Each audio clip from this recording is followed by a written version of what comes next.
साथियों, आप देख रहे हैं अपना प्यारा YouTube चैनल लर्निंग अड्डा 21 और साथियों मैं हूं संजय सिंह यादव। साथियों, आज की जो वीडियो है आपकी यह भारतीय राज्य व्यवस्था के एक बहुत ही प्रमुख टॉपिक जिसे जो है नीति निदेशक तत्व या सिद्धांत के नाम से जाना जाता है, ये साथियों उसी से जुड़ी वीडियो है। यह हम सबसे पहले जानेंगे कि वास्तव में भारत में राज्य के नीति निदेशक तत्व या सिद्धांतों को लागू करने के पीछे क्या कारण था, क्या लक्ष्य था, इसे जाना जाएगा। और प्रमुख विद्वानों ने राज्य के नीति निदेशक सिद्धांतों को लेकर के क्या कहा है यह भी इस वीडियो में आपको मिलेगा। और साथ ही साथ जो है जो इसके प्रमुख अनुच्छेद हैं जहां पे बहुत ही महत्वपूर्ण बातें दी गई हैं कि आखिरकार किसी भी राज्य को कैसे कल्याणकारी बनाया जा सकता है, तो ये प्रमुख जो यहाँ पे अनुच्छेद हैं और ये यहाँ से बहुत ज़्यादा प्रतियोगी परीक्षाओं में इन प्रमुख अनुच्छेदों से आपके क्वेश्चन बनते हैं जो इस वीडियो में आपको जानने को मिलेगा। साथियों, यदि आप नए हैं, अभी तक आपने लर्निंग अड्डा 21 चैनल को सब्सक्राइब नहीं किया है तो साथियों कृपया करके चैनल को सब्सक्राइब कर लीजिएगा। चलिए हम लोग सीधा शुरुआत करते हैं वीडियो की। तो यहाँ पे हम लोग यहाँ पे जो डिस्कस करने वाले हैं भारतीय राज्य व्यवस्था के टॉपिक नीति निदेशक तत्व जिसे डायरेक्टिव प्रिंसिपल के नाम से जाना जाता है, इसी के ऊपर हम लोगों को डिस्कस करना है। तो बात आती है कि आखिरकार इसे भारतीय संविधान के किस भाग एवं किस अनुच्छेद में इसे जगह प्रदान की गई है, इसे स्थान दिया गया है। तो इन नीति निदेशक तत्वों को भारतीय संविधान के भाग 4 और अनुच्छेद 36 से 51 के बीच इन्हें जो है स्थान प्रदान किया गया है। भाग 4 और अनुच्छेद 36 से 51 के तक जो ये अनुच्छेद हैं ये आपके जो है नीति निदेशक तत्व से जुड़े हैं। बात आती है कि आखिरकार जो ये नीति निदेशक सिद्धांत हैं ये कहाँ से लिए गए भारतीय संविधान में। तो यह भारतीय संविधान में जो नीति निदेशक तत्व हैं यानी ये जो सिद्धांत हैं इन्हें आयरलैंड के संविधान से लिया गया है। और बात आती है दुनिया में मात्र 2 ही ऐसे राष्ट्र हैं, एक आपका भारत, एक आपका आयरलैंड और दूसरा आपका भारत, जिन्होंने अपने संविधान में राज्य के नीति निदेशक तत्वों को शामिल किया है। इसके शामिल करने के पीछे लक्ष्य यही था कि किसी भी राज्य को भारतीय संविधान के जो निर्माता थे उन्होंने इसके महत्व को समझा,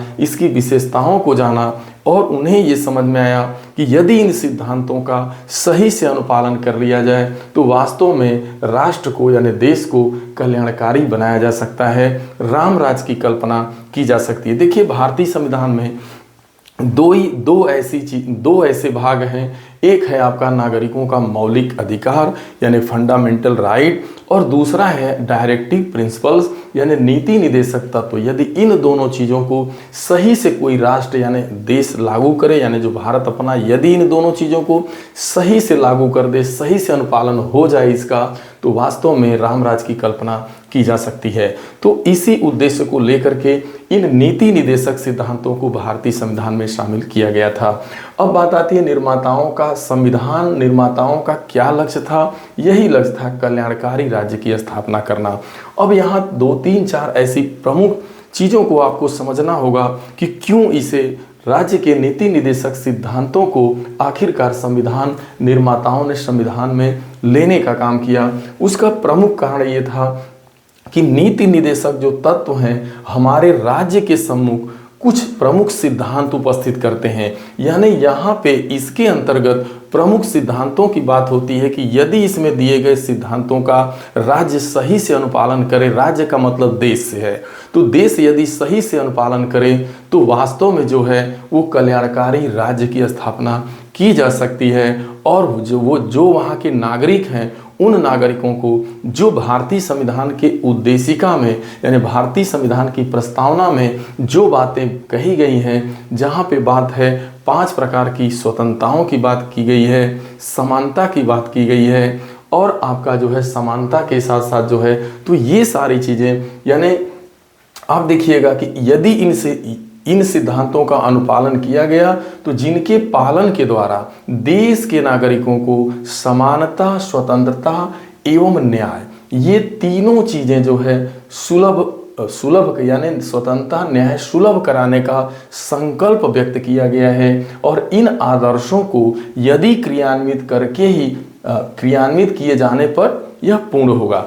अगर इनका सही से क्रियान्वयन इन सिद्धांतों का हो जाए तो देश के नागरिकों को सही रूप से समानता, स्वतंत्रता एवं न्याय, ये सारी चीज़ें बहुत आसानी से उपलब्ध हो जाएंगी अगर इन सिद्धांतों का अनुपालन हो जाए। दूसरी चीज़ बताई गई कि देश में इन नीति निदेशक सिद्धांतों को लागू करके ही वास्तव में सामाजिक एवं आर्थिक प्रजातंत्र स्थापित, अगर सच्चे अर्थों में आपको प्रजातंत्र स्थापित करना है तो वास्तव में सच्चे अर्थों में तभी प्रजातंत्र स्थापित होगा। सामाजिक और आर्थिक प्रजातंत्र सही अर्थों में तभी स्थापित हो पाएगा जब इन सिद्धांतों को, जो इसके अंतर्गत सिद्धांत दिए गए हैं, उनका सही से अनुपालन हो जाए।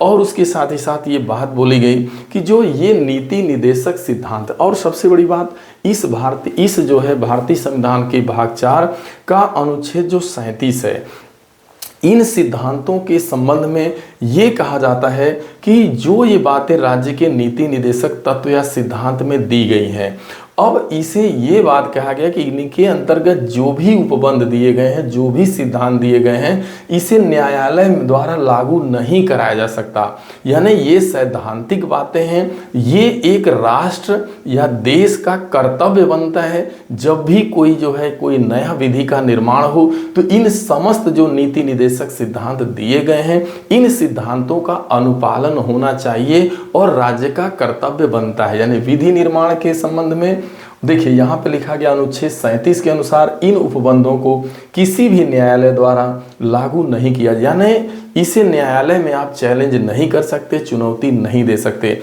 कभी कभी आता है कि भारतीय संविधान का वो कौन सा भाग है जिसे न्यायालय में चुनौती नहीं दी जा सकती, तो वो भाग आपका 4 है और वो है आपके नीति निदेशक तत्व यानी कि सिद्धांत। इसे आप न्यायालय में चुनौती नहीं दे सकते। यदि इनमें लिखी गई सारी बातों को अगर न्यायालय में आप चुनौती दे देते तो वो नागरिकों का देखा जाए तो हक बन जाता।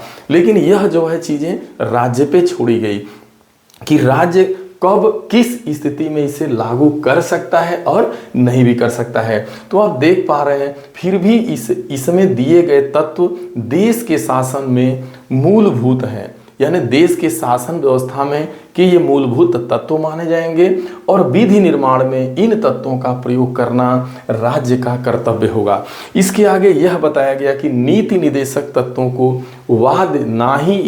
नीति निदेशक तत्वों को वाद योग्य नहीं बनाया गया, यानी इस पे वाद विवाद नहीं होगा, इसे वाद योग्य नहीं बनाया गया, इसे न्यायालय में आप चैलेंज नहीं दे सकते, बल्कि उन्हें संविधान में बल्कि इन सिद्धांतों को संविधान में एक मार्गदर्शक सिद्धांत के रूप में देख रहे हैं आप, इस संविधान में एक मार्गदर्शक सिद्धांत के रूप में इसे रखा गया है और इनका क्रियान्वयन कब और कैसे करना है यह पूर्णतया जो है राज्य पर छोड़ दिया गया है। यानी इसका अनुपालन किस स्थिति में होगा, कैसे होगा, क्या होगा, ये सारी बातें राष्ट्र यानी देश के ऊपर छोड़ दी गई हैं। ये वाद योग्य नहीं है, लेकिन ये है कि यह एक संविधान के मार्गदर्शक सिद्धांत के रूप में कार्य करता है। अब हम लोग ये जान लेते हैं कि किसने जो है नीति निदेशक सिद्धांतों के संबंध में, देखिए एक टीके शाह के बारे में बहुत ज़्यादा आता है कि उन्होंने कहा था, टीके शाह ने कहा था कि राज्य के नीति निदेशक सिद्धांत एक ऐसा चेक है जो बैंक की सुविधा अनुसार अदा किया जाता है। यानी राज्य के नीति निदेशक सिद्धांत एक ऐसा चेक है जो बैंक की सुविधा के अनुसार अदा किया जाएगा, बैंक की सुविधा अनुसार अदा किया जाएगा। ये बात टीके शाह ने बोला। लेकिन बाबा भीमराव अंबेडकर के अनुसार बाबा भीमराव ने कहा था कि भारतीय संविधान की अनोखी विशेषता, बोला था कि अगर भारतीय संविधान की कोई अनूठी विशेषता है तो यही है कि भारतीय संविधान में राज्य के नीति निदेशक तत्वों को शामिल किया जाना और उसके अंतर्गत जो सिद्धांत, जो बातें दी गई हैं उसका पालन किया जाना। तो ये चीज़ है। अब हम लोग आते हैं प्रमुख अनुच्छेदों के ऊपर तो बहुत ही यूनिक इसके अनुच्छेद हैं, इतने सारे। हम लोग प्रमुख अनुच्छेद पर ही चर्चा करेंगे। हम लोग 36 से 51 पूरे नहीं करेंगे, लेकिन जितने प्रमुख हैं। अब देखिए, बात होती है अनुच्छेद 38। 37 तो आपने देख लिया। 37 यही कहता है कि भाई जो नीति निदेशक तत्व हैं, इसे आप न्यायालय में चुनौती नहीं दे सकते, यह वाद योग्य विषय नहीं है। 38 की बात की जाती है, कह रहा है कि राज्य द्वारा जन कल्याण के लिए, राज्य जो होगा वो जन कल्याण के लिए, यानी अपने नागरिकों के जन कल्याण के लिए कोई राष्ट्र जो होगा वो सामाजिक, आर्थिक और राजनैतिक न्याय प्रत्येक व्यक्ति के लिए सुनिश्चित करेगा। यानी देश का कोई भी नागरिक ऐसा न रहे जो सामाजिक, आर्थिक और राजनैतिक रूप से वो न्याय से वंचित न रह जाए, ये व्यवस्था सुनिश्चित करेगा कोई भी राज्य। ये बात कही गई अनुच्छेद 38 में। अब हम लोग 39 की बात करते हैं। 39 में 3-4 बातें हैं। अनुच्छेद 39 में समान न्याय, यानी कि राज्य का ये कर्तव्य होगा कि अपने नागरिकों को समान न्याय एवं निःशुल्क विधिक सहायता उपलब्ध कराना, ये आपके राज्य का काम होगा। दूसरा है भौतिक संसाधनों के स्वामित्व एवं नियंत्रण की व्यवस्था, यानी ज़्यादा से ज़्यादा जो राज्य होगा वो निजीकरण को बढ़ावा नहीं देगा। ज़्यादा से ज़्यादा भौतिक संसाधन जो होंगे वो सार्वजनिक होंगे। तो भौतिक संसाधनों के स्वामित्व एवं नियंत्रण की व्यवस्था अनुच्छेद 39 के तहत की गई है। सेकंड, अब देखिए, समान काम के लिए समान वेतन दिया जाएगा। तो समान काम के लिए समान वेतन संबंधित ये बातें भी अनुच्छेद 39 में ही कही गई हैं। और 39 में भी यह बात बोली गई है कि शोषण से बच्चों एवं वयस्कों को, यानी शोषण से बच्चों एवं वयस्कों की सुरक्षा की बात की गई है कि ना ही किसी वयस्क, ना ही किसी बच्चे का शोषण किया जाएगा। इसका ध्यान राज्य रखेगा, राष्ट्र रखेगा। अब बात करते हैं बहुत प्रमुख अनुच्छेद जो बहुत ज़्यादा प्रतियोगी परीक्षाओं में दोहराया जाता है, कि वो है आपका अनुच्छेद 40। तो जो आर्टिकल 40 है उसका संबंध ग्राम पंचायतों के गठन को लेकर के था। जैसे जब भारतीय संविधान बना था तो उस समय ग्राम पंचायतों को लेकर के कोई अच्छे से जो है विधि या कानून नहीं थे। राज्य के नीति निदेशक सिद्धांत में ये बात कही गई थी कि जो राष्ट्र हो, यानी जो राज्य होगा वो जो है ग्राम पंचायतों का गठन करेगा, सत्ता का विकेंद्रीकरण करेगा, ताकि जो है राज्य के प्रत्येक क्षेत्र का विकास हो सके। लेकिन आपको पता है कि 1992-93 में एक संशोधन होता है और उसमें जो है ग्राम पंचायतों को एक अलग से स्थान दिया जाता है। यानी भारतीय संविधान के भाग 9 क में अनुच्छेद 243 के तहत 1992 एवं 93 में जो संविधान संशोधन होता है उसके तहत जो है पंचायती राज व्यवस्था को कानूनी दर्जा प्रदान किया जाता है, आपको पता है। तो अनुच्छेद 40 का संबंध ग्राम पंचायतों के गठन को लेकर के है। अनुच्छेद 41 कुछ मामलों में काम का अधिकार, शिक्षा का अधिकार, सार्वजनिक सहायता, ये बात करता है। 42 है अनुकूल एवं मनोचित दशाओं में कार्य एवं स्त्रियों को प्रसूति सहायता, यानी स्त्रियों को प्रसूति सहायता देना, उनको प्रसूति अवकाश देना और एवं अनुकूल एवं मनोचित दशाओं में ही कार्य करना, ये जिम्मेदारी जो है राष्ट्र की, देश की होगी। और उसके बाद है अनुच्छेद 44। अनुच्छेद 44 का संबंध है नागरिकों के लिए समान नागरिक संहिता, यानी समान, अब ये बहुत ज़्यादा पूछा जाता है, समान नागरिक संहिता का प्रावधान किस अनुच्छेद के तहत है, तो वो आपका है अनुच्छेद 44। आगे है 45, अनुच्छेद 45 भी प्रमुख है। अनुच्छेद 45 ये कहता है कि जो है राज्य के 14 वर्ष तक की आयु के सभी बच्चों को निःशुल्क शिक्षा, यानी 14 वर्ष तक की आयु के सभी बच्चों को निःशुल्क शिक्षा उपलब्ध कराना ये राज्य का कर्तव्य होगा। और आप देखते हैं इसी को लेकर के 86वां संविधान संशोधन सन 2002 में होता है, जहां पर कि शिक्षा को जो है अब एक जो है क्या मौलिक अधिकार, यानी हर बच्चे का फंडामेंटल राइट बना दिया, यानी शिक्षा का अधिकार अब एक मौलिक अधिकार का रूप ले लेता है 86वां संविधान संशोधन सन 2002 में। लेकिन जब भारतीय संविधान बना था उस समय ही ये बात कह दी गई थी अनुच्छेद 45 में कि जो राज्य होगा वो 14 वर्ष तक की आयु के बच्चों को निःशुल्क शिक्षा उपलब्ध कराएगा, ये राष्ट्र का धर्म होगा, करेगा। अब देखिए 46 में बात होती है जो SC जातियाँ हैं, ST जातियाँ हैं, या अल्पसंख्यक हैं, या OBC हैं, या जो शैक्षणिक एवं आर्थिक रूप से पिछड़े हैं, उनको जो है उनको जो है शैक्षणिक रूप से एवं आर्थिक रूप से उनको बढ़ावा देना, ये राष्ट्र का यानी ये राज्य का कर्तव्य होगा। अनुच्छेद 48 में जो है कृषि एवं पशुपालन की व्यवस्था का प्रावधान होगा।